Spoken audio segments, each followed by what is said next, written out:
And firstly, welcome everyone to Untitled.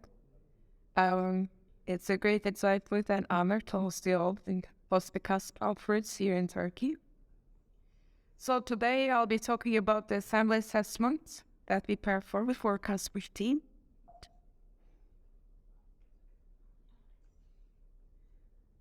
So the assessment was performed not by myself solely, as you can imagine. We worked as a team with Burcu and Andre, and we also worked in close collaboration with the CAPRI team as in the CASP14 round, together with Mark and Shoshaman.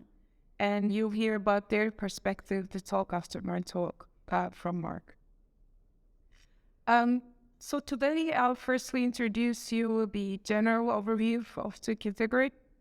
Then I'll continue with the scoring metrics that we use and how we perform the scoring. And then I'll use these metrics to compare the performance of core CASP with respect to the previous assembly rounds in the previous CASPs.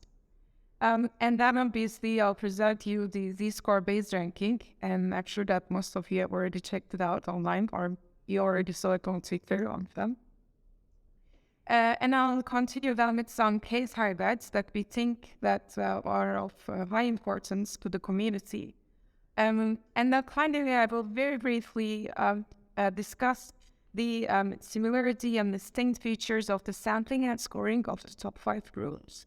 And then finally, I'll finish with perspectives. As you know, in CASP, we categorize the complexities based on the template availability. So if there's a template for the whole complex, then that complex is an easy case. And if we have a template for a part of the assembly, then that's a medium case. And if there's nothing, then as you can imagine, it becomes a hard case. So in this category, we had 41 targets. That's a lot of targets for an ultimate category. And on these targets, majority, more than half of them were medium. So we have a slight, small percentage of parts. But in this time, compared to the last time, we have cases coming from different sources. So we have, for example, it's a small percentage, but even a design protein complex. We also have 1 or 2 cases as hospital systems, and I think these are quite interesting targets, especially compared to the previous CASP round, because at that CASP round in CASP14, we had very, very large complexes, but this time we have smaller but interesting cases. So if you compare the numbers, you'll see directly the ones that you see that it be a huge spike with the numbers that are marked at the start. So we have twice number of targets this round, and that's why it was it took some time until we really figured out what to do with all these targets. And we also this time have a lot of groups participating, which is very, very exciting for us, obviously. And that this time we share almost all kinds of free, and that's also very nice because now we can really compare things between these 2 communities. So here are all the assembly cases that we have. The ones that we can't show at the moment are deducted. So we have 41 cases over here and 2 extra cases, which are subcomplexes of these cases. But at this point, we can just continue with number 41. So among these cases, we have 11 Heteromers. As you see, they're of different difficulty levels as well as of different size. And if we come to Heteromers, we have the same thing. They're mostly medium, but we have small cases. And for example, here is the host pathogen system. And we have a number of circular cases as well. And we have 2 cases which are the same, sort of the same complex, but of different conformation with an extra addition of monomer. This round, very interestingly, we have antibody-antigen cases and nanobody cases, and I guess everybody is very curious how the programs performed on these complexes, and I'm going to discuss this during my talk. And we have a lot of intertwined cases, as you see, 41 of them, and this is the most heterogeneous set. And on the other cases, we have mostly Heteromers, but we also have Heteromers like this one, very big complexes. So last line in CASP14, the intertwined cases were the ones where everybody failed, and you see now that it's not the case anymore. So before going into the results, let's count on scoring. As in the previous round, we used 4 metrics to score the complexes, to score the models. So these are reporting either on the global properties of the complex or on the local interface, meaning interface of the complex. So the global properties are coming from oligomeric LDDT, so that's ownership. That's one score. And the other one is TM score. So I'm sure that you are all familiar with these scores. So I'm not going to discuss them in detail. But just I'll tell you that they are going to tell us on the overall shape of the complex in a very vague manner, of course. So I'll discuss a bit more the interface scores because last round we discussed a lot TM because groups, the most of the groups, they had an okay TM score, but they were failing badly in interface predictions. And you'll see that this time it's not the case. That's why it's important to understand what the interface scores are doing this time. So the most strict measure among all is the interface contact score. It's ICS. It's actually an F1 measure. So it's a relationship. It's an F1 relationship between precision and recall of the interface contacts. And the way we calculate contacts is that we take all the heavy atoms within 5 angstrom radius and get all the contacts that are falling between this threshold. And we also have interface edge score, which is less strict than ICS. And it's a Jacquard coefficient. It's less strict. Why? Because here we gauge whether the interface patch is predicted correctly or not. So we don't check the contact specifically, but we check for the patch. So basically the interface analysis. And finally, we combine them all in the classical CASP-based z-scoring. We sum these scores and then we take the mean. So in the previous round and in this round as well, we performed all the correlations between different scores. And then, as in the previous round, this combination seems to be the one that gives us the robust ranking. That's why we decided to continue with the same scoring function. So here you have the heat map of the best ICS models, so best contact score models, submitted by all groups, by the whole community. And here you see the targets. And already at the first glance, you can spot a lot of dark spots, especially for some targets. So there's no correlation here. These are not grouped, they're underneath by name. But as you see, we have a lot of scores that are about 0.8 or 0.7 or 0.8. So that's already a great start to have an overview of this category. And if we check the TM scores of the same category, we'll see that the spots are even darker now. So it's almost totally dark.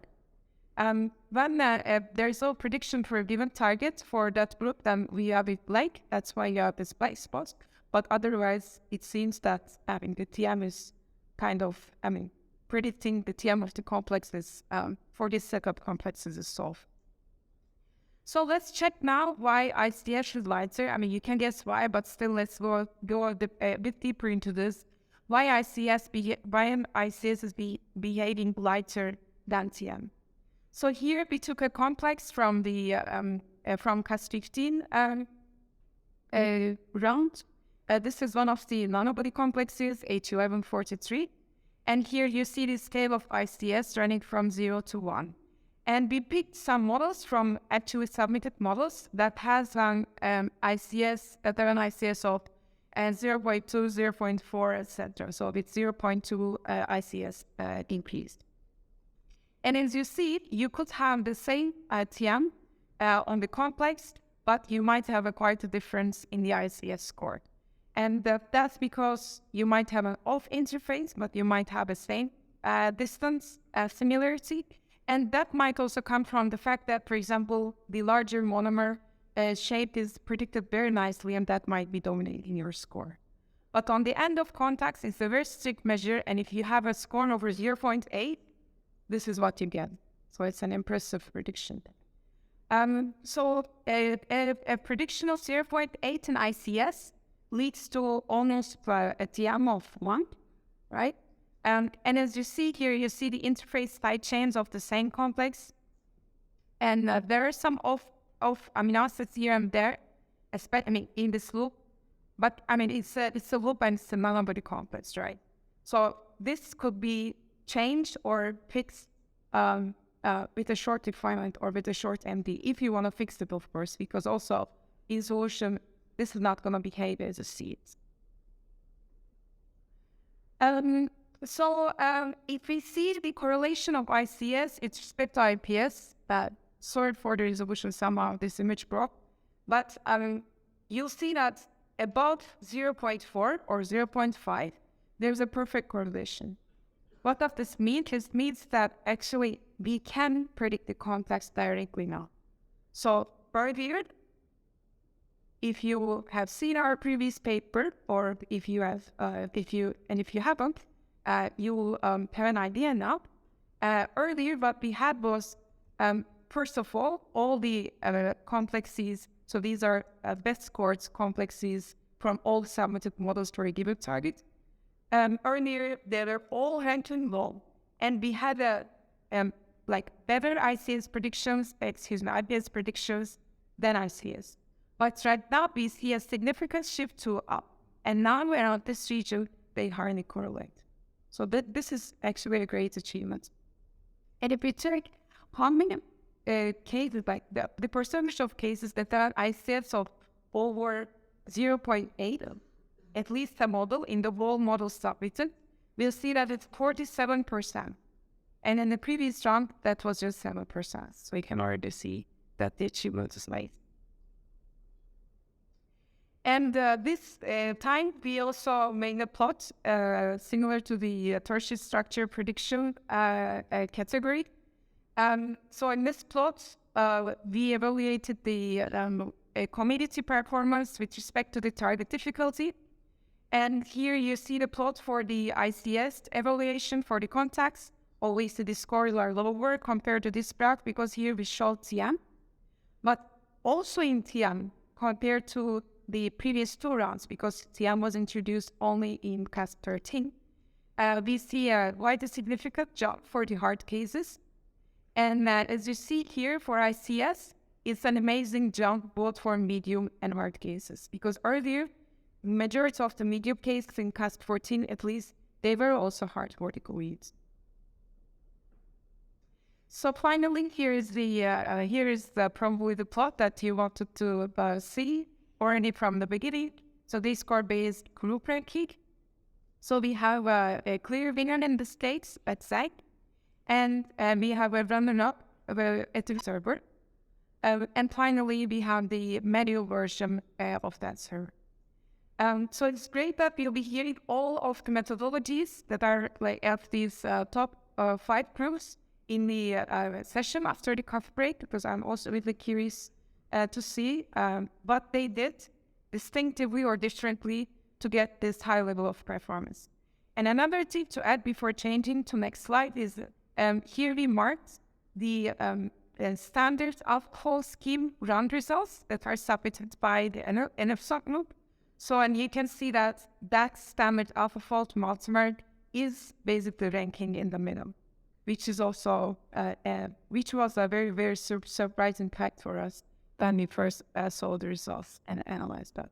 And similarly, we have collab fold over here. So it's ranking a bit higher because it is not exactly the naive version of AlphaFold, but still only 1 or 2 ranks out. Okay, so if we take the best model submitted for a given target and then do the same thing for the naive AlphaFold, basically NBIS AlphaFold to multimer group, and then compare the contact scores and TM scores, what are we gonna get? So you see, for some targets, we have a very good overlap, especially in the TM score, but in ICF as well. But for some targets, we have a really huge gap between the top predictors and the naive or AlphaFold predictions, right? So this was very interesting for us. We wanted to understand why this happened. first for ourselves and also, of course, for the community, because obviously this is also what you would be writing.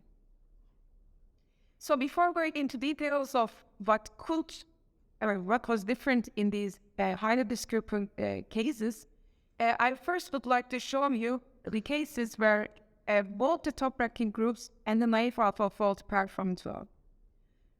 So as you see, there is no trend in these cases, meaning like you can't say that these are only easy cases or these are only hard cases. So we have a collection of cases from easy to hard. We also have, for example, ring complexes of different conformations, or we have these large intertwined cases as well. But this slide tells us that for some reason, for these complexities, the naive alpha fold already reaching the accuracy skewing, and whatever you do on top, you're going to get the same results. But there are some cases, as you have seen, when we have a discrepancy in ICS that is greater than 0.6, which is a great gap, right? So we wanted to see which type of complexes these are. I mean, here as well, there's no trend in some, but there's a trend obviously in antibody and nanobody cases, because this is kind of expected. But besides this, we see that some of the dimers, like minority of the dimers among all the dimer targets, could not be predicted well by the naive alpha fold. Some of the big complexes, and one case, we have two cases in this round where we had the two states of the same complex and spec change was induced by a single or multiple mutations. So one of them could not be predicted well, and it could not be predicted at all by the naive alpha fold, but the top scoring groups for that case prevail. So this slide is just an example slide to you to show you, to illustrate which type of metrics I'm going to present to you in the upcoming slides. And so it's kind of a slide format that I would like to share with you. So this is supposed to be a hard case, but I mean, now, as you have seen, the trend is not defined by the template availability. So, I mean, in all terms, this is the hard case. And here you see the overlay of the best ICS model, so the best model ever submitted for this target, and overlaid on the crystal structure. Here you see the tertiary structure predictions, the GDT evaluation, if it's available for that given target. And then here we plot the distribution of all the models submitted by the community per given metric.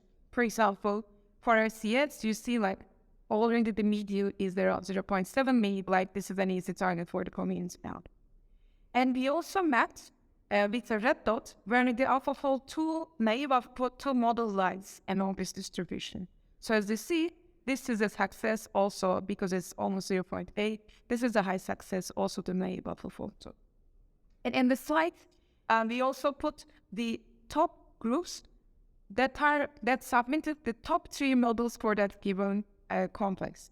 Okay, so these are not the top groups overall, but this is a per target based and per target basis analysis.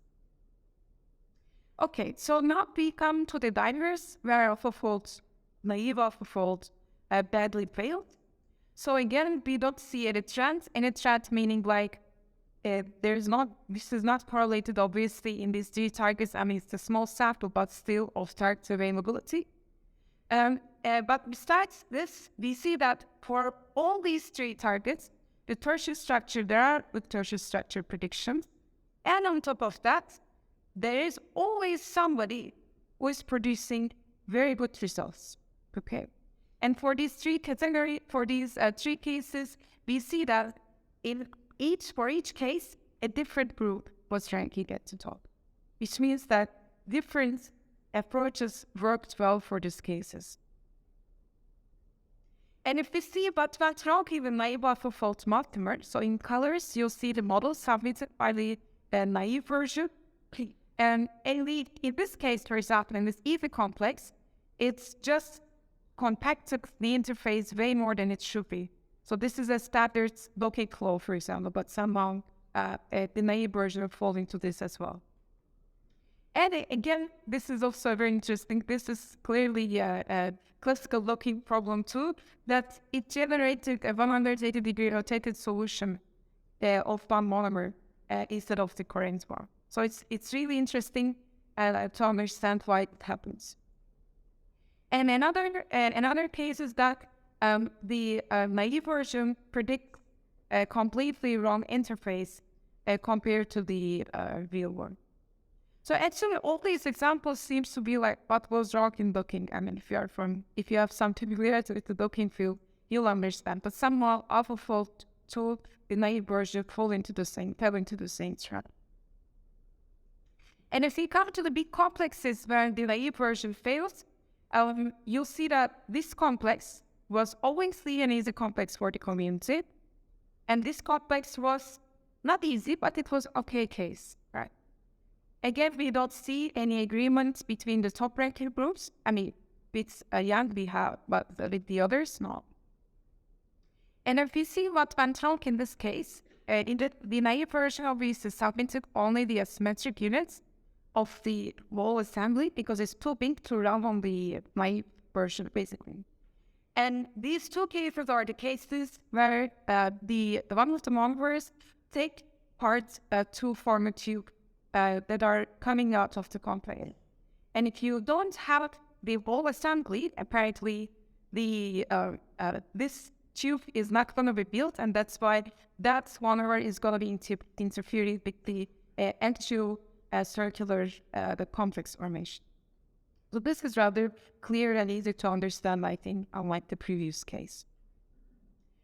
And coming to the nanobody cases, in this case, we only plotted the ICSs for each case. So we compare, we have 5 nanobody targets, nanobody target complexes, and they all bind to the same enzyme, but the nanobody sequences are different. They're slight difference, obvious and not very different, but still they bind at different positions around the same enzyme. So this is clearly a difficult task to perform, but not for everyone. So as you see, so this is clearly a mini case, but for this we have a template, and that's why all of them categorized as medium, because one of the monomers has a template. But for this one we have a template for the complex, not whole, but partially. So that seemed to be a working case. That's great. But what about the others? So for the others, as you see, the naive version of AlphaFold is going pretty badly. But again, for all, there is at least one group submitting a very good quality model, which is astonishing. But again, in this case, there is no